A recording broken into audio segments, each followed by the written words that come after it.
यदि कृष्ण पक्ष है तो शुक्ल पक्ष भी है,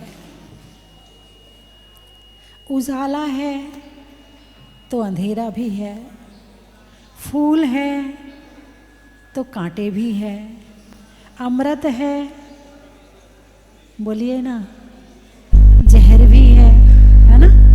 यानी हर चीज के दो पक्ष तो मिलेंगे ही मिलेंगे, और गुण है तो दोष भी है। हर चीज में गुण भी होते हैं और दोष भी होते हैं। ऐसे ही जो भोजन करते हैं उसमें दोष वाला भोजन भी होता है और गुण वाला भोजन भी होता है। क्या कहा? गुण वाला भोजन भी है, दोष वाला भोजन भी है। तो गुण और दोषों का विचार एक मनुष्य कर सकता है, पशु पक्षी नहीं कर सकते हैं। ये खाना है, ये नहीं खाना है, ये अच्छा है, ये बुरा है, ये स्वास्थ्य के लिए ठीक है, ये स्वास्थ्य के लिए हानिकारक है। ऐसा पशु पक्षी, उन्हें तो घास मिली तो घास खा ली, रोटी मिली तो रोटी खा ली, सब्जी के छिलके मिले तो सब्जी के छिलके खा लिए, पन्नी के अंदर रखे हैं वो छिलके तो पन्नी सहित खा लिए। अरे ये पूजा करने वाले जरा धीरे मन में करें।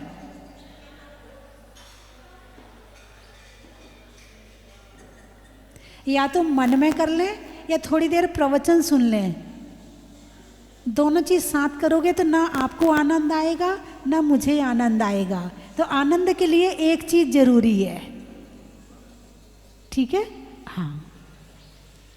तो जो पशु पक्षी हैं उन्हें जो मिलता है वो खा लेते हैं।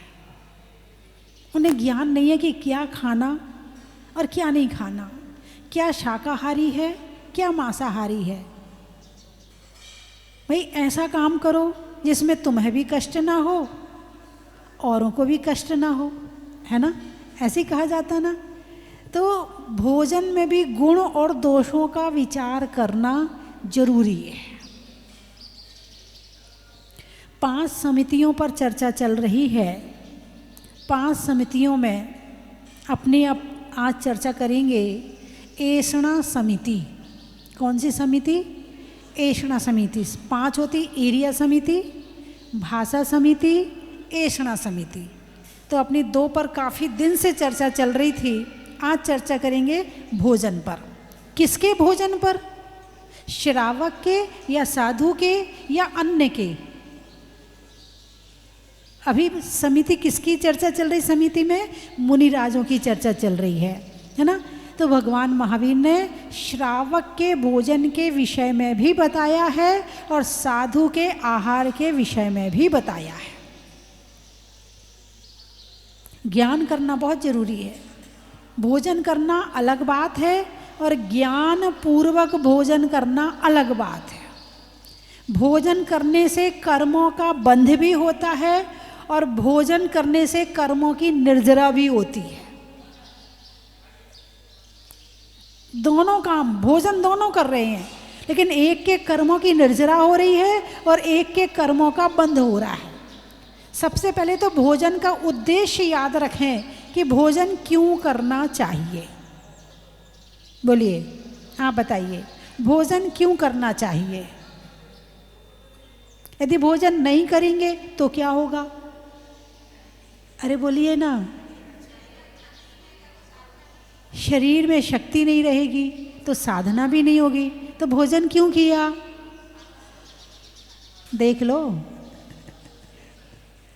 साधना के लिए किया या स्वाद के लिए किया? साधना के लिए किया तो उसका अलग अभिप्राय है। और एक होते जो जीने के लिए खाते हैं और एक होते जो खाने के लिए जीते हैं, लेकिन दोनों में बैलेंस बनाना ज़रूरी है। क्या बनाना ज़रूरी है? बैलेंस बनाना ज़रूरी है। इस शरीर से साधना करनी है, इसलिए भोजन करना है, उद्देश्य एक है। और दूसरा, सो के उठे बेड टी चाहिए, उसके बाद ये चाहिए, उसके बाद वो चाहिए, उसके बाद वो चाहिए। पूरा सुबह से शाम तक का चार्ट बना हुआ है, ठीक है। अच्छा, एक आहार साधु भी करते हैं और एक भोजन श्रावक भी करते हैं। साधु किस लिए आहार लेते हैं? अरे बोलिए ना, साधना के लिए। बीच बीच में उपवास भी कर लेते हैं, करते कि नहीं करते? और श्रावक सो के उठ के शुरू होता है, तो रात को सोते से भी बोला दूध तो ले आ। सोने के पहले क्या करके सोता है? रात्रि भोजन का तो त्याग कर दिया, चलो कोई बात नहीं है, लेकिन रात तक चाहिए, है ना। तो दोष कहाँ है और गुण कहाँ है? मैं ये नहीं कह रही कि आप पूरा भोजन छोड़ दो, छोड़ने के लिए भी नहीं कह रहे, लेकिन शरीर का आधार भी बना रहे, तपस्या भी होती रहे, स्वाध्याय भी होता रहे, ध्यान भी लगता रहे और भोजन सही होता रहे। ये दोनों को कैसे बैलेंस बनाना है, इस बात का ज्ञान होना जरूरी है। इतना त्याग मत कर देना कि शरीर ना चले, और इतना खा मत लेना कि बीमार हो जाओ। बात समझ में आई कि नहीं आई? अच्छा, माता जी ने कहा है ना ज़्यादा नहीं खाना चाहिए, बिल्कुल कम खाना चाहिए, तो ठीक है। फिर आज से अब पता चला घर वाले कह रहे खा लो खा लो, नहीं नहीं माता जी ने कहा ना खाना नहीं चाहिए, इसलिए मैंने छोड़ दिया है। अब घर वाले माता जी, अब उन्हें आ रहे चक्कर, उठा जा नहीं रहा, माता जी ने कहा खाना नहीं। दो तरह का आहार होता है, एक मानसिक आहार और एक शारीरिक आहार। मानसिक आहार और शारीरिक आहार दोनों का प्रभाव आत्मा पर पड़ता है।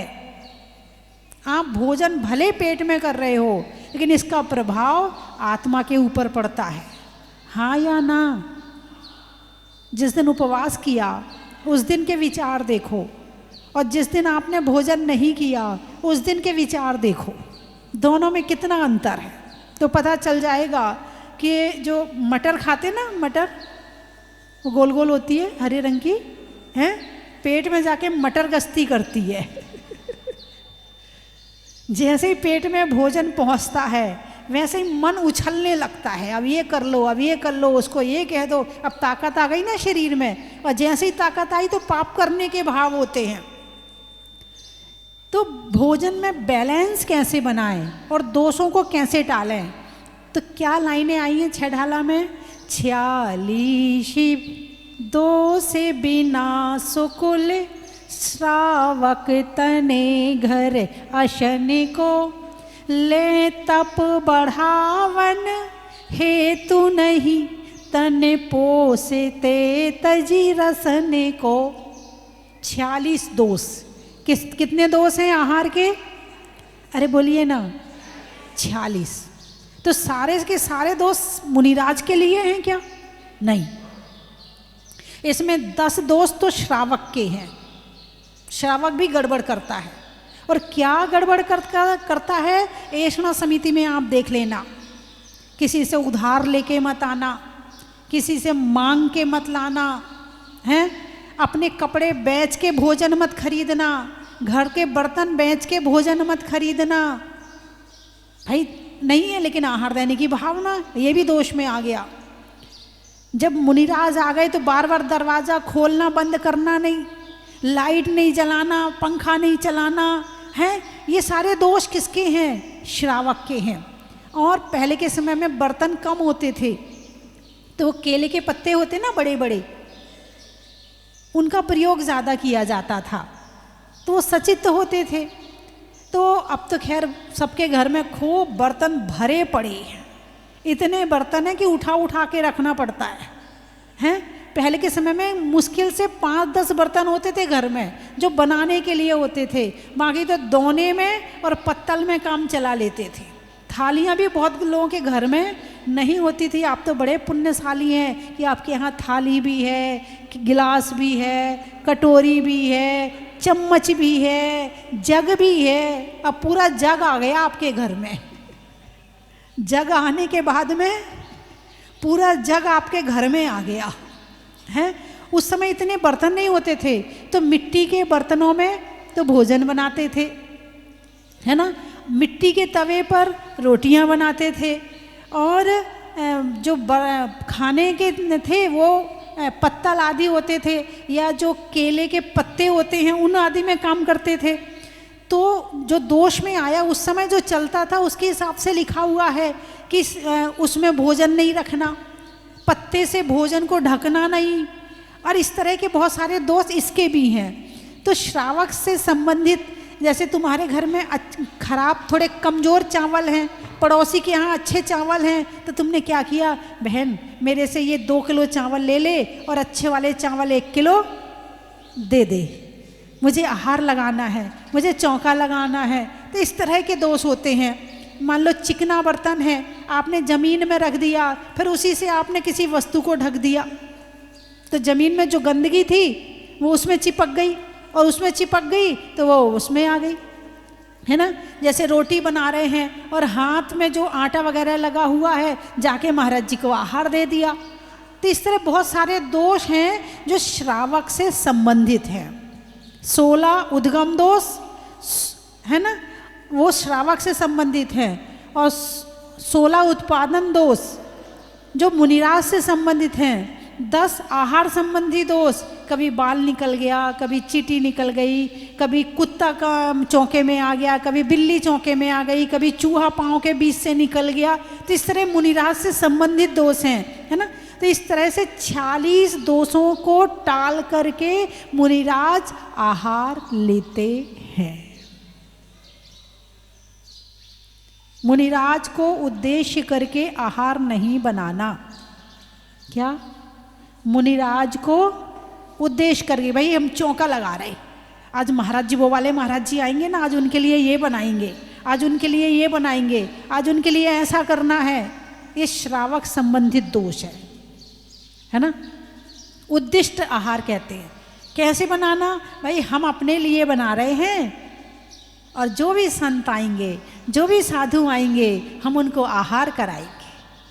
ऐसा विचार करके आहार बनाना चाहिए। ऐष्णा समिति के जो चारित्र शुद्धि विधान है, उसमें ऐष्णा समिति के जो सारे ये 46 दोष हैं उसको दूर करके आहार लेते, इस तरह उसमें पूरे अर्घ आए हैं।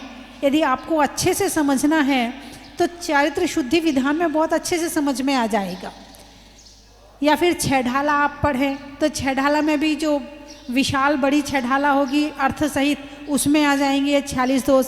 वैसे आप अपने दोष पढ़ें तो ज़्यादा अच्छा है, और ये पढ़ना इसलिए ज़रूरी है कि 16 जो उद्गम दोष आपके बताए हैं तो आप उसको दूर कर सको, इसलिए पढ़ना आपको ज़रूरी है। तो गुण और दोषों को देखना, और देख करके दोषों को अलग करना और गुणों सहित आहार देना, ये श्रावक का कर्तव्य है। और साधु तो अपना पालन कर ही रहा है। बाल आता है तो छोड़ देते हैं, जीव आता है तो छोड़ देते हैं, है ना। और इसी तरह और भी कोई अंतराय के कारण आते हैं तो भी छोड़ देते हैं, है ना। तो श्रावक को भी कैसा भोजन करना चाहिए? अरे बोलिए ना, अशुद्ध की शुद्ध? बोलिए ना, शुद्ध भोजन करना चाहिए। शुद्ध भोजन किसे कहते हैं? कौन सी होटल का भोजन शुद्ध है? अरे बोलिए ना। नहीं, ये वाली होटल का भोजन बहुत शुद्ध रहता, बिल्कुल सही है। तो कौन सी होटल है? जैन होटल का नाम रख लिया जैन, और तुम पहुंच गए वहाँ। अब तो बहुत सारे लोग जैन नाम इसलिए रखते हैं ताकि जैन खाने के लिए आ जाए। हाँ, वो जैन नहीं होते हैं और जैन होटल नाम रख लेते हैं ताकि जैनी हमारे यहाँ आए, क्योंकि जैनियों से अच्छा मिल जाता है इसलिए। और जैनी बड़े शौकीन होते हैं। किस चीज़ के शौकीन होते हैं? हाँ, बिल्कुल सही बता रही हूँ, बहुत शौकीन होते हैं खाने के। कहीं जाएंगे यदि किसी मुनिराज के दर्शन करने किसी शहर में गए हैं या किसी तीर्थ के दर्शन करने गए हैं तो वहाँ जाकर ये जरूर पूछते, यहाँ खाने की कौन सी चीज़ प्रसिद्ध है, कौन सी चीज़ फेमस है यहाँ की। बोले हाँ या ना है। कोटा की कचौड़ी विदेश तक जाती है। भाई कोई जा रहा है यहाँ से, कोटा से विदेश जा रहा है और उसका रिश्तेदार विदेश में रहता है, बोले भाई क्या लेके आना, कचौड़ी ले आना। हाँ या ना। आगरा का देखो, मैंने तो कहा ही नहीं।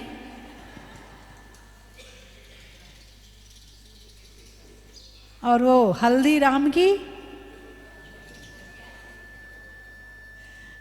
हैं, बड़े शौकीन हैं खाने के। और जितनी होटल खुल रही है ना, ये उन्हीं शौकीनों के कारण खुल रही है।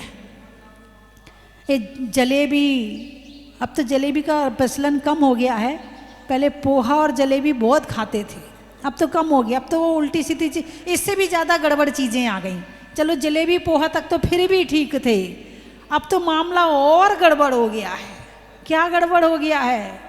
पिज़्ज़ा, बर्गर, चाउमीन और मैगी और हैं मंचूरियन, ये भी कुछ होता है क्या?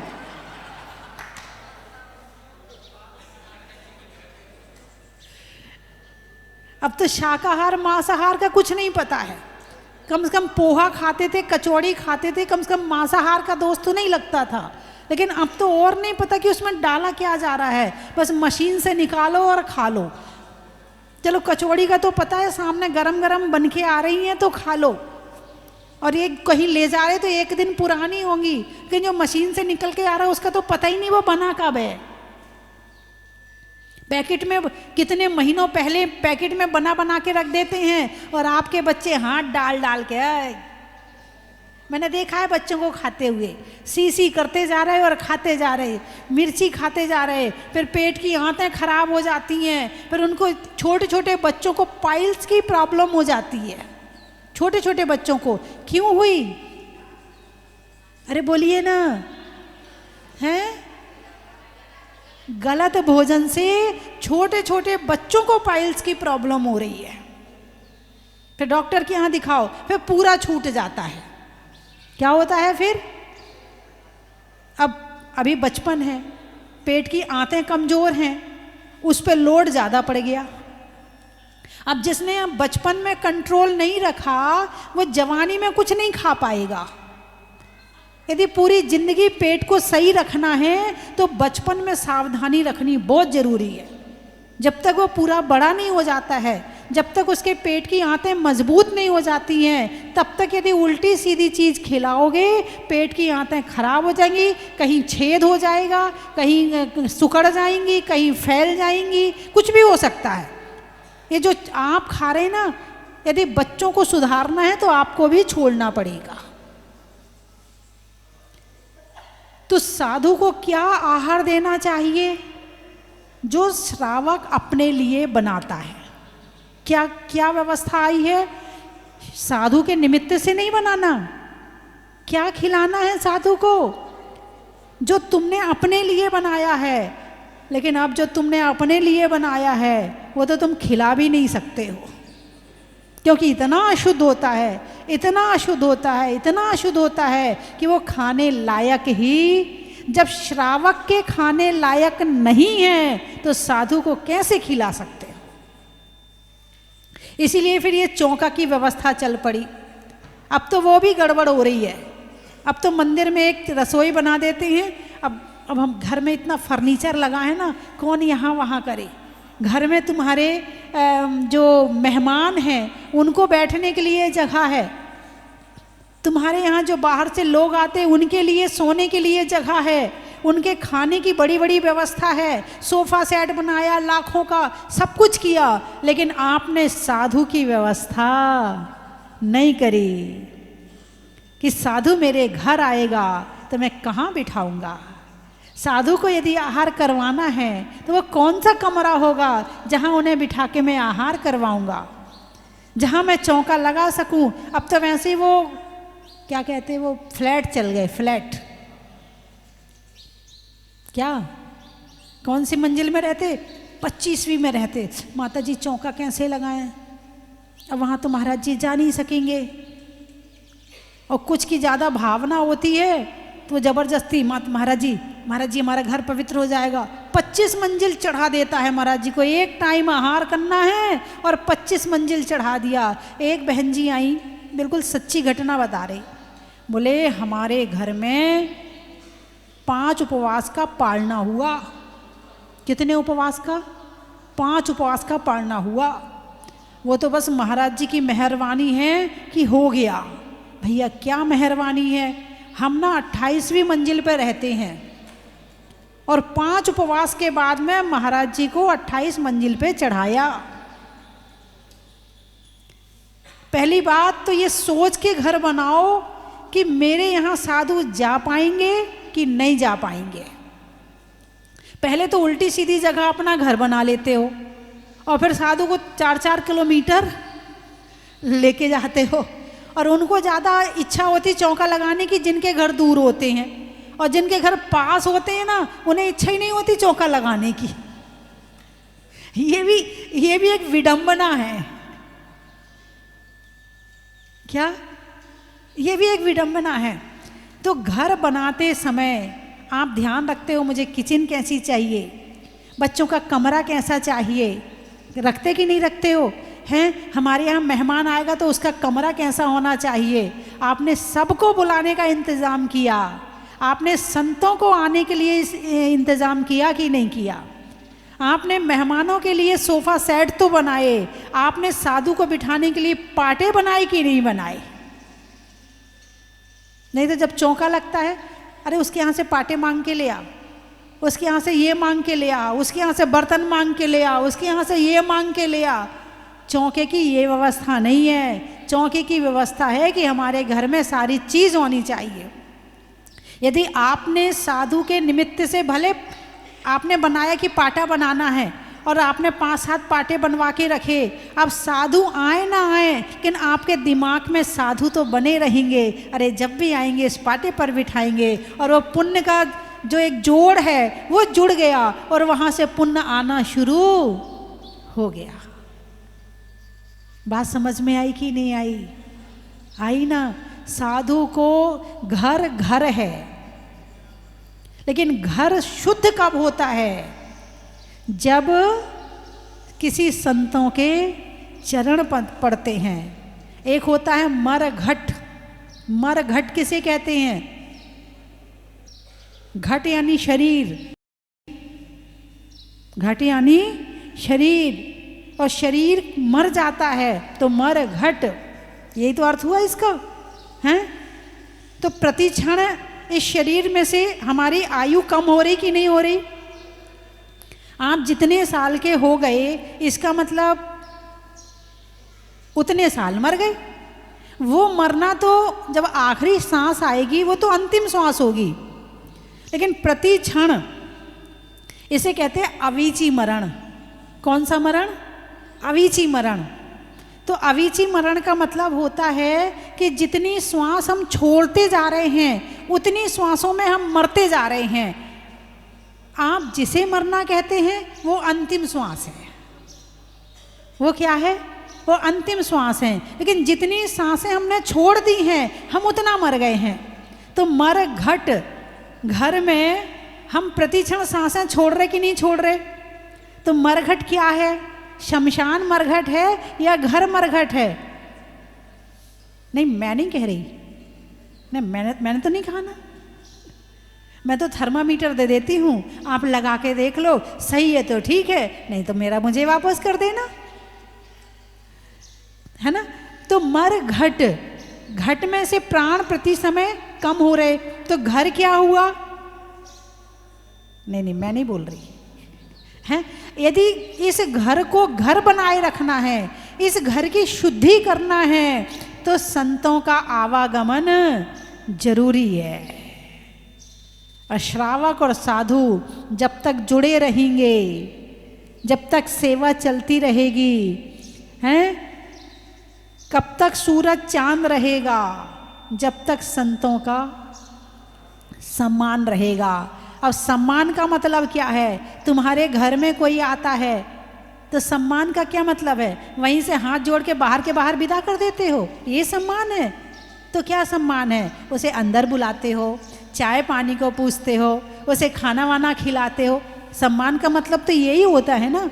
यदि तुम किसी को खाने वाने को ना पूछो और चाय वगैरह के लिए ना पूछो, लोग कहेंगे बेकार है, जरा सा भी सम्मान तो जानते ही नहीं है, इसने तो बाहर के बाहर विदा कर दिया, अंदर ही नहीं घुसने दिया। बोलिए हाँ या ना, कहोगे कि नहीं कहोगे? अब संत शहर में आए और तुमने अपने घर में नहीं ले गए, उन्हें आहार नहीं कराया, इसका मतलब, अरे बोलिए ना, सम्मान का मतलब तो समझे कि नहीं समझे? अब आपने श्रावक के लिए तो पूरा सम्मान किया, लेकिन साधु का सम्मान किया क्या? जब तक वो साधु आपके घर में ना आ जाए, जब तक वो आपके घर में आके आहार ना कर लें, तब तक ये समझना कि आपने साधु का पूरा सम्मान नहीं किया है। हाथ जोड़ना ठीक है, जय स्नेह सबसे कर लेते, कोई बात नहीं है, लेकिन मात्र वंदनामी तक सीमित नहीं रहना। एक बार की बात है, 4 मित्र जंगल में गए। एक राजा का पुत्र था, एक मंत्री का पुत्र था, एक वैद्य का पुत्र था और एक पुरोहित का पुत्र था। क्रीड़ा करते करते खेलते खालते अपने चले गए जंगल में। वहाँ एक मुनिराज को देखा कि वो ध्यान में लीन है और उनके शरीर में कोढ़ की बीमारी है, जगह जगह से खून बह रहा है, पीप निकल रही है, लेकिन उनका ध्यान शरीर में नहीं है, उनका ध्यान आत्मा में है। किस में है? आत्मा में है। ये मुनिराज का काम है, मुनिराज अपना ध्यान कर रहे हैं। अब चारों वहाँ पहुँचे, अरे नमोस्तु नमोस्तु, देखो कितने तपस्वी मुनिराज हैं, कितने ध्यानी मुनिराज हैं, कितने ज्ञानी मुनिराज हैं, नमोस्तु गुरुवर नमोस्तु गुरुवर नमोस्तु गुरुवर। उनमें से एक बोला, इस समय गुरुवर को हमारे नमोस्तु से ज़्यादा सेवा की ज़रूरत है। क्या बोला? नमोस्तु से ज़्यादा सेवा की ज़रूरत है। तो वैद्य का जो पुत्र था बोले, इसका इलाज तो कोई रत्न कंबल है, कुछ होती होगी दवाई, कुछ करते होंगे उससे। तो बोले इसका इलाज तो रत्न कंबल है। अच्छा चलो वैद्य जी के पास चलते हैं। वैद्य जी के पास गए, उनसे कन्फर्म किया क्या इस बीमारी का इलाज ये है? बोले हाँ यही है। तो एक बोले रत्न कंबल कहाँ मिलेगा? तो गए उनके पास में और वहाँ जाकर उन्होंने रत्न कंबल मांगा। तो चारों युवा थे ज़्यादा, तो रत्न कंबल देने वाले ने उसको ज़ोर ज़ोर से देख रहा है, ये और रत्न कंबल खरीदेगा इतना महंगा? तो बोले भाई चिंता मत कर, मैं राजा का बेटा हूँ, मैं रत्न कंबल खरीद लूँगा, मुझे कोई दिक्कत नहीं है। खरीद लिया, इलाज किया, और जो भी उसकी जो प्रक्रिया थी इलाज करने की, वो इलाज हुआ, मुनिराज ठीक हो गए। वो चारों जीव जिन्होंने मुनिराज का इलाज किया था, वो चारों जीव एक आदिनाथ बने, एक भरत बने, एक बाहुबली बने और एक राजा सोम बना। आप मुनिराज से आशीर्वाद चाहते हो ना, महाराज पिच्छी लगा दो, महाराज ये कर दो, बस पिच्छी लगाने तक का तुम्हारा संबंध है, इससे ज़्यादा तुम्हारा संबंध नहीं। आशीर्वाद दे दो, बस इससे ज़्यादा तुम्हारा संबंध नहीं है। अरे आशीर्वाद चाहिए ना, कराओ ना घर में आहार, देखो कितना आशीर्वाद मिलता है। करो ना उनकी सेवा। सेवा करना नहीं है, भक्ति करनी नहीं है, बस हाथ जोड़े और चले गए अपने घर। आज तो आशीर्वाद मिल गया, अभी पूरा नहीं मिला। आशीर्वाद मिलता है रोम रोम से, और वो आशीर्वाद कैसा मिलता है? वो आशीर्वाद मिलता है सेवा से। कैसे मिलता है? क्यों तुम्हें ज़्यादा तुमसे चर्चा नहीं करते, बात नहीं करते? क्योंकि सेवा और भक्ति जहाँ होगी, कुछ लोग कहते बोले माता जी आप तो भूल जाती हो हमें। हाँ, कुछ लोग मुझे शिकायत करते हैं, बोले माता जी आप तो हमें भूल जाती हो। अरे तुम्हारे अंदर गुण तो हो, और याद कैसे रखेंगे? जब तक किससे याद रखेंगे? सेवा और भक्ति से। कोई क्वालिटी तो हो तुम्हारे अंदर। केवल पिच्छी लगा दो और माता जी याद रखें। अरे माता जी 20 साल पहले आप वहाँ आई थी ना, तब हमने आपको आहार दिया था। अब बताओ, उनके घर में, अपने घर में नहीं, दूसरों के घर में आहार दिया था। तो सेवा और भक्ति, आहारचर्या किसके आश्रित है? श्रावक के आश्रित है। और जब तक श्रावक आहारचर्या साधु की करवाता रहेगा तब तक धर्म रहेगा, और जिस दिन ये चर्या बंद हो जाएगी उस दिन धर्म भी नहीं रहेगा। इसलिए ऐष्णा समिति में श्रावक का भी बहुत बड़ा रोल है। ये हाथ किस काम के हैं? जैसे पशु पक्षी हैं, उनके पास हाथ हैं क्या? नहीं है ना। क्यों नहीं है उनके पास हाथ? जब उनको हाथ मिले थे ना, तब उन्होंने सेवा नहीं करी, तब उन्होंने भक्ति नहीं करी, तब उन्होंने आहार नहीं दिया, तब उन्होंने पूजा नहीं करी, तब उन्होंने किसी के पैर नहीं दबाए, इसलिए उनके हाथ पांव बन गए। और यदि जो नहीं करेगा उसके, अरे बोलिए ना, क्या होगा? उसके हाथ भी, हाँ बिल्कुल, इन हाथों का सदुपयोग है। इन हाथों का सदुपयोग ये नहीं कि खूब नेल पॉलिश लगा लो और चूड़ी पहन लो और कंगन पहन लो और आभूषण पहन लो, ये नहीं है इसका उपयोग। इसका उपयोग है कि सेवा कर लो। यदि सेवा कर ली, समझ रहे, हाथों का मिलना सार्थक हो गया, है ना।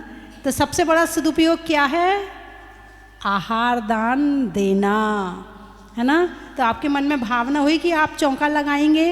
किस किस के मन में भावना आई कि चौका लगाएंगे? साधु आएंगे गांव में तो उठाइए हाथ। बहुत बढ़िया, हाँ आप लोग तो लगाते हैं, आप तो लगाते हैं। चलिए जो टीवी में देख रहे हैं वो भी हाथ उठा लें। ठीक है, चलो बहुत अच्छे लोग हैं। कम से कम इस जीवन का क्या सदुपयोग? आगे ये हाथ से केवल लिपस्टिक लगा ली, पाउडर लगा लिया, ये लगा लिया, ये हाथों का सदुपयोग नहीं है। हाथों का सदुपयोग है, हाँ, कितना सजा लेना शरीर को, बीमारियां तो होंगी होंगी। तो आशीर्वाद चाहिए आपको, संतों का आशीर्वाद चाहिए कि नहीं चाहिए? अरे बोलिए ना, चाहिए ना। तो क्या करना पड़ेगा? सेवा भक्ति, है ना। तो आशीर्वाद अपने, एक होता मांगने से मिलना और एक होता है अपने आप मिल जाना। कौन सा वाला श्रेष्ठ है? अपने आप वाला। अच्छा, अब तो बहुत समझदार हैं। तो अपने आप, जैसे आपके 2 बेटे हैं और एक आपकी बात मानता है, आपकी सेवा भी करता है, आपका सहयोग भी करता है, धर्म में भी सहायता करता है, जो आप चाहते वो करता है, और एक आपके हिसाब से बिल्कुल नहीं चलता है, उल्टा जवाब देता है। तो आपका आशीर्वाद किसके लिए ज़्यादा मिलेगा? अरे बोलिए ना अशोक जी, दोनों के लिए ये मोह है ना। क्योंकि बच्चों को, माँ बाप को तो दोनों ही बच्चे प्यारे हैं, फिर भी कहीं ना कहीं एक कोने में रहेगा, ये बहुत अच्छा है, ये सही है, ये बिल्कुल बात नहीं मानता है, ये बिल्कुल ऐसा नहीं करता, कहीं ना कहीं मुंह पे बात तो आ ही जाती है ना। लेकिन माँ बाप, बेटा कैसा भी हो, लेकिन माँ बाप के लिए तो प्यारा होता ही होता है, वो उसको अलग नहीं कर सकते, है ना। तो लेकिन महाराज को ऐसी कोई बात नहीं कि आपसे राग द्वेष है कि आप सेवा नहीं कर रहे तो आशीर्वाद नहीं देंगे, ऐसा नहीं है। महाराज तो फिर भी आशीर्वाद देते ही देते हैं। पहले जब शुरू में दीक्षा ली थी तब मुझे लगता था ये कुछ करता तो है नहीं, काहे को आशीर्वाद देना इनको, जब नई दीक्षा हुई क्यों आशीर्वाद देना। फिर मुझे लगा नहीं, हमें राग द्वेष कम करना है, इनके अपने कर्तव्य इनके हिसाब से चलेंगे, लेकिन मुझे इनके प्रति भेदभाव नहीं रखना। ये मेरे मन में बाद में धीरे धीरे ज्ञान आया। अभी भी कोई आता है बिल्कुल सेवा ही नहीं करता हो, फिर भी आज माता जी ऐसा हो रहा है, चालीसा पढ़ लेना, ये कर लेना, ये माला फेर लेना, उसको भी बताती हूँ। जो सेवा कर रहा है उसको भी बताती हूँ, और जो नहीं करता है उसको भी बताती हूँ। ये संतों का अपना त्याग है, तपस्या है। लेकिन श्रावक की त्याग तपस्या क्या है? सेवा और भक्ति करो ना, आशीर्वाद अपने आप मिलेगा, है ना। समय हो गया है, 3 चीज़ें बोलूँगी, आपको कहना बड़ा ही महत्व है। हमारे मुनिराज सामने बैठे हुए हैं, सर्दी गर्मी हैं, अंतरंग और बहिरंग दोनों तरह के तपते हैं। और इससे क्या होती हैं? शक्तियाँ प्रकट होती हैं। उस शक्तियों का उपयोग किस में करते हैं? फिर से वापस उसी में डाल देते। स्वाध्याय किया, ये किया, वो किया, फिर और शक्ति आई, फिर उसी में लगा दी, फिर और शक्ति आई, फिर उसी में लगा दी, और थोड़ी बहुत आशीर्वाद देके बांट दी, है ना। खेत में खाद का, नहीं होने में विवाद का, और गुरुओं के आशीर्वाद का बड़ा ही महत्व है।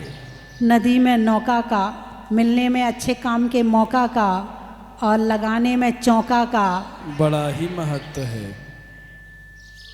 साधुओं में बिहार का, महिलाओं में हार का, और लगा देने में आहार का बड़ा ही महत्व है। कम से कम इतना संकल्प ले लो कि साल में 12 बार आहार देंगे। साल में 12 बार, इतना हो सकता है क्या? तुम कितने दिन खाते हो साल में? ये हाथ जो हैं अपने मुंह में कितने दिन जाते हैं? 365 दिन। और 365 दिन में कितने बार? सुबह से शाम तक का हिसाब लगाओ, हैं? तो कम से कम 12 बार तो आहार दे लो। महीने का एक तो रख लो, है ना। चाहे महीने का एक, चाहे साल में 12 बार, कभी भी। ऐसा हो सकता है क्या? अरे बोलिए ना, कौन कौन कर सकता है? साल में 12। तीर्थों पे जाते वहीं साधु मिल जाते हैं, तो वहीं आहार दे लो। हाँ, दोनों काम हो गए, तीर्थ के दर्शन भी हो गए और सेवा भक्ति भी हो गई, है ना।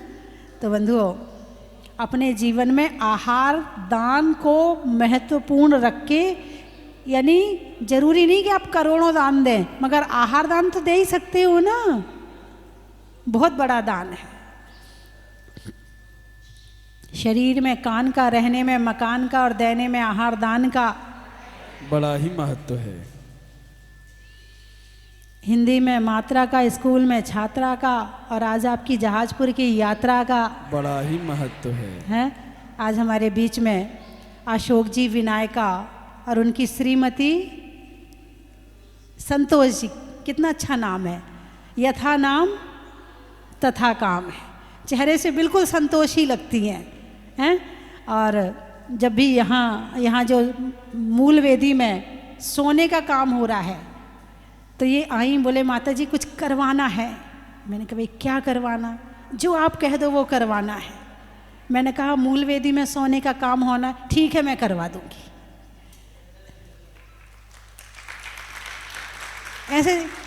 ऐसे अशोक जी हैं, कुछ ना कुछ, मतलब यदि जो भी मिला है अपने पास में लगाते रहो और अच्छे काम करते रहो।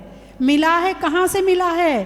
पुण्य से मिला है। पुण्य कहाँ से आया? देवसास गुरु की भक्ति से आया है। तो पुण्य से आया हुआ पुण्य में, जैसे मुनिराज तपस्या करते हैं तो वापस कहाँ लगा देते हैं? अपनी शक्ति को तप में लगा देते हैं। ऐसे पुण्य से आया, पुण्य में लगा दिया, यानी जो आया है वो बो दिया। जो अनाज आया था वो फिर से बो दिया, तो फसल और आ जाएगी, है ना। और हमारे बीच में आज कल भी यहीं थे, परसों से कल आए थे भूपेंद्र जी और श्रीमती रेखा जी, जो कल बताया था कि पंच कल्याणक में आप माता पिता बने थे यहाँ पर।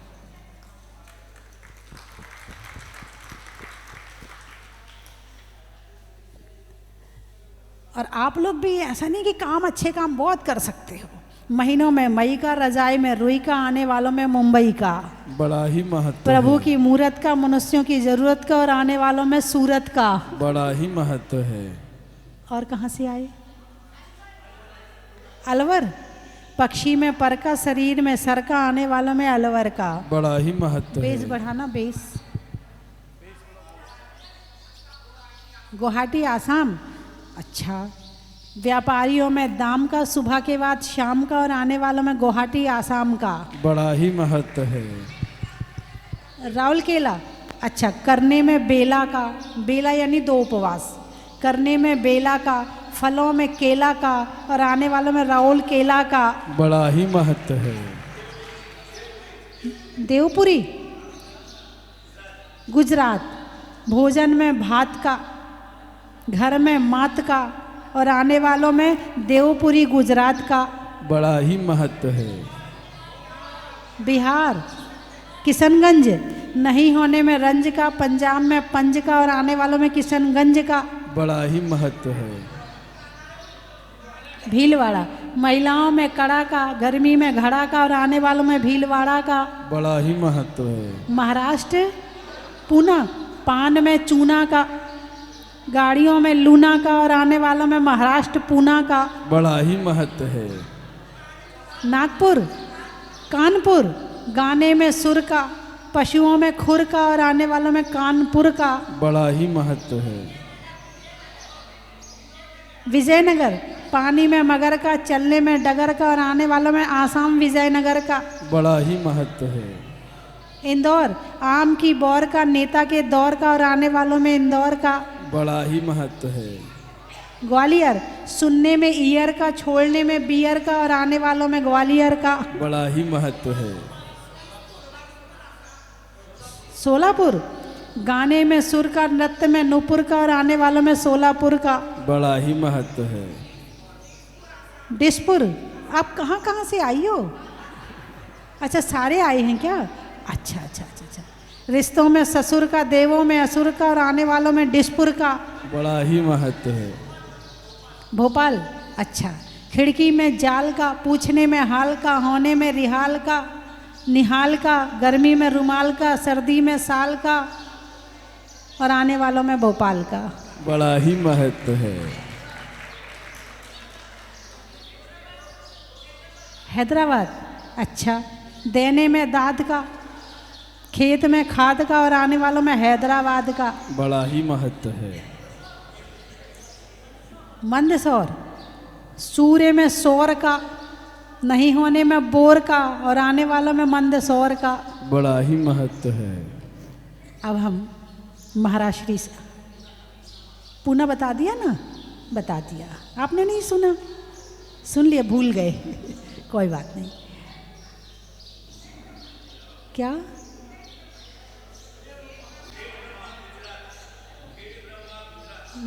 खेड़ ब्रह्मा, अच्छा, घर में मम्मा का, घर में मम्मा का, और अपनी आत्मा के ब्रह्मा का, और आने वालों में खेड़ ब्रह्मा का।